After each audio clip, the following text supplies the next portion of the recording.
Welcome to day 6 of our 10 days of reflection.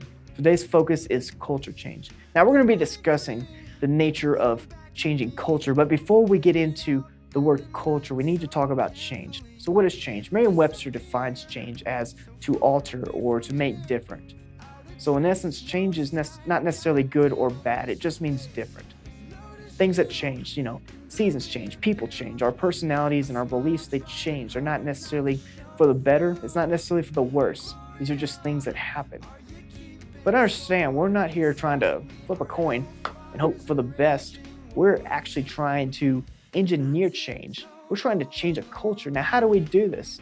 Whenever we change a culture, we fall into one of two camps, those that implement change and those that incite change. So let's talk about some of these. What do I mean by incite change? I mean that we got our little mirror right here. We're on a path, right? When you incite change, you recognize a problem.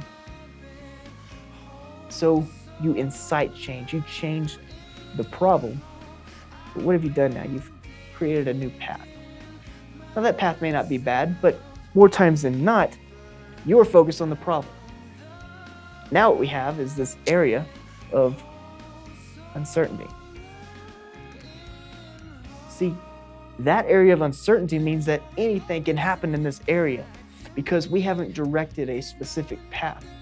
See, congratulations, we changed the issue, but now we have chaos. See, we have people now saying that we need to change something right here. But what's that going to do? It's going to mean that we're going to have to change something right here to fix that problem. See, now we're going from one fix to another as we blindly hope for some solution that's going to resolve these problems. But it never works out that way. We're constantly changing and tinkering, and it's giving us whiplash. But see, there's a second camp I talked about. I said those that implement change. What does it mean to implement? It means to recognize that this problem is a problem. It does need change, but we're going to do something different.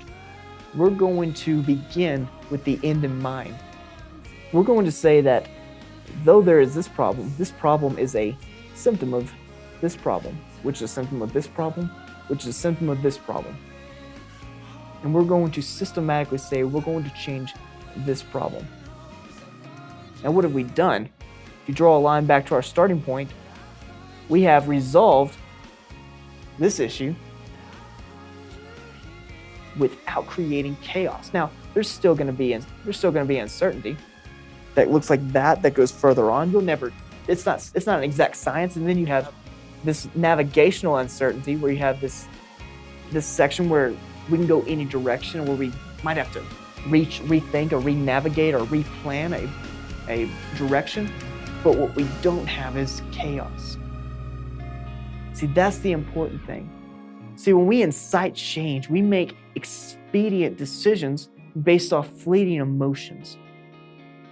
But when we implement change, we seek out wisdom to grant us the vision to lead us to the end result that we desire.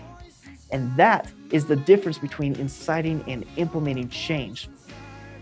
And once we can clearly see where we're going, then we can grow a culture. See, today's focus is about vision.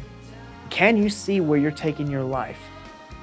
Or do you simply change issues and hope for the best? I'm Caleb Brinsfield, and I'm out.